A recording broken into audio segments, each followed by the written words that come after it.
언제 어떻게 내가 끝나고 나에게 은혜를 입혀주시고 나의 실초소가 되어주시고 나의 보호자가 되어주신 주님 품에 내 지치고 고난 머리를 기대고 쉬게 해주셨는지 이런 것이 체험적으로 하고 깨달으셔야 되는 거예요.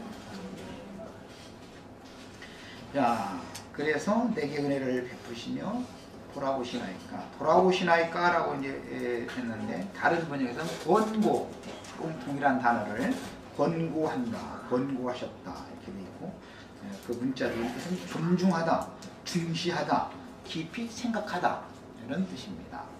그러니까 내가 이방 여인인데 어찌하여 내게 은혜를 베푸시며, 은혜라는 말은 지구한 높은 왕이나 큰 대신 등이 그 나라에서 가장 천하고 낮은 사람에게 찾아와서 허리를 굽혔다 그런 뜻이에요. 문자적인 의미가. 지금 지체 높으신 그 마을의 보아스가 세상에서는 멸시받고 천대받고 사람으로 취급도 당하지 못하던 루시라고 하는 여인에게 와서 지금 보아스가 와서 허리를 굽힌 거예요. 지체 높은 걸로 사람의 육신적인 신분관계로 본다면 상대가 안 되는 것이지요. 보아스와 루소고는 이거는 이 사람들이 만나서 혼인한다는 건 있을 수 없는 일인 거예요. 이거는 옛날에는 뭐 가끔 부잣집 종이 부잣집의 그 처자와 눈이 맞아서 혼인하는 예가 이제 가끔 있었지만 그렇게 되면은 그 종이 그 주인이며 장모한테 학대와 핍박을 어마어마하게 받죠. 그 죽으면 이제 죽어야 되는데 장모가 죽지도 않고 오래 살면서 그냥 계속 힘들게 했죠. 옛날 같은 이제 그런 이야기들이 많죠. 그거는 덜어 있는 이야기고 바보 온달과 평강우주 이야기라는 건 그게 참 희귀한 이야기고, 여기는 이제 반대예요. 왕자께서, 왕자가 아니 왕이지, 왕께서 오셔가지고 거지 상거지한테 와가지고 허리를 굽힌 거예요.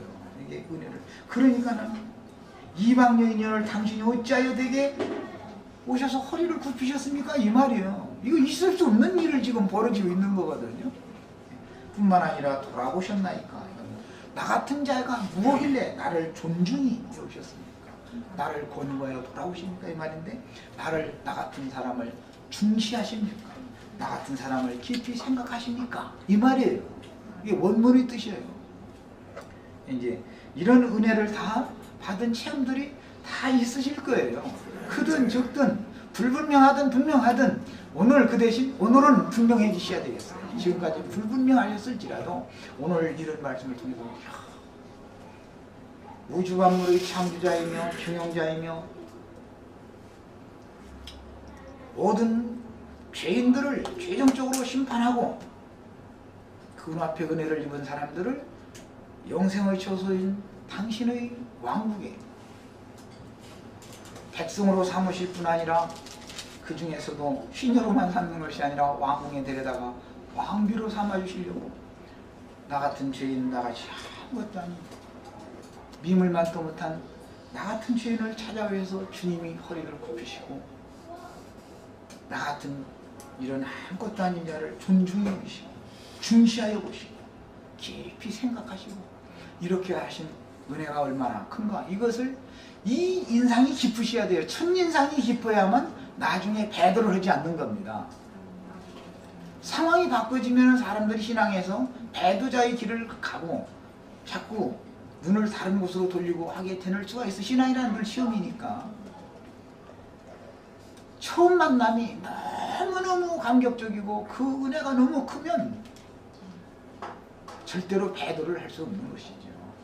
베드로와 제자들은 일시적으로 배도하는 것 같았었지만 결국은 주님 앞에 돌아오지 않습니까?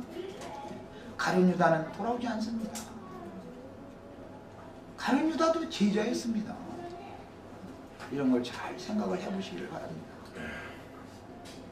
그 다음에 보아스가 그에게 대답하여 가로되 네 남편이 죽은 후로 네가 시모에게 행한 것과 네 부와 고국을 떠나 전에 알지 못하던 백성에게로 온 일이 내게 분명히 들렸다. 그러니까 나오미가 돌아왔다는 소식을 소문을 들었던 것이죠. 그런데 나오미가 혼자 온 것이 아니라 속 하나 달고 왔다고 하더라.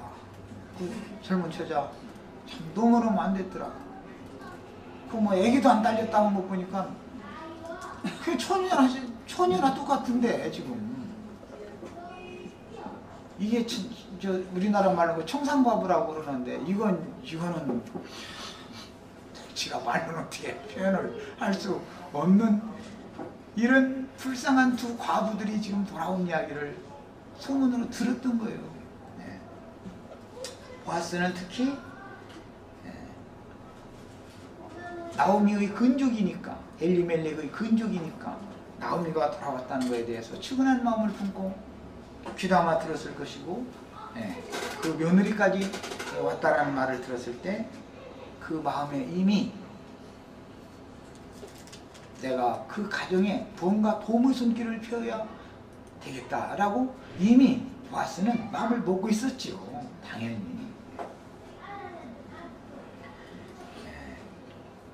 그래서 여호와께서 네 행한 일은 두 가지입니다. 하나는 네 남편이 죽었음에도 불구하고 너는 제가를 하지 않고 동족의 좋은 남편 만나서 찾아서 제가 하지 않고 이방 땅인 이곳에까지 네 시모에게 효성을 지극히 하고 이방 땅인 말도 서투르고 생활 풍속도 다르고 이런 이방 땅에 남편이 있으면 남편 따라가는 거야 당연한 거겠지만 시어머니 따라간다는 건 이것은 있을 수가 없는 일이죠. 지금 이게 아주 특별한 일이 지금 벌어진 거예요. 제가 아까 전에 텔레비전 잠깐 무슨 극을 하는데 난 참 그런 걸 그걸 잘 안 보다가거나 우연찮게 들여다보고 있는데 아들이 그 아버지 보고 과수원을 걸 명예를 안 돌려준다고 자꾸 투정을 부리더라고. 근데 아버지가 그 이제 관심을 안 갖는 거예요. 그 명예전을 아들한테 안 시켜주는 거예요. 그런데 이제 호랍이 된 분이더만 보니까 그 중에서는 그분이 자기 둘째 아들이 혼인해서 아들을 하나를 뒀는데 그게 손자가 하나 있는 것이죠. 둘째 아들이 죽어버렸어요. 그런데 며느리가 자기 아들이 있으니까 재혼도 않고 친가로 가지도 않고 시부와 시어머니도 안 계신데 시부와 함께 사는 거예요. 시부와 함께 사는데 그 시부의 가정에는 이제 그 여자의 그러니까 손이 동서와 시숙이 있는 것이지요.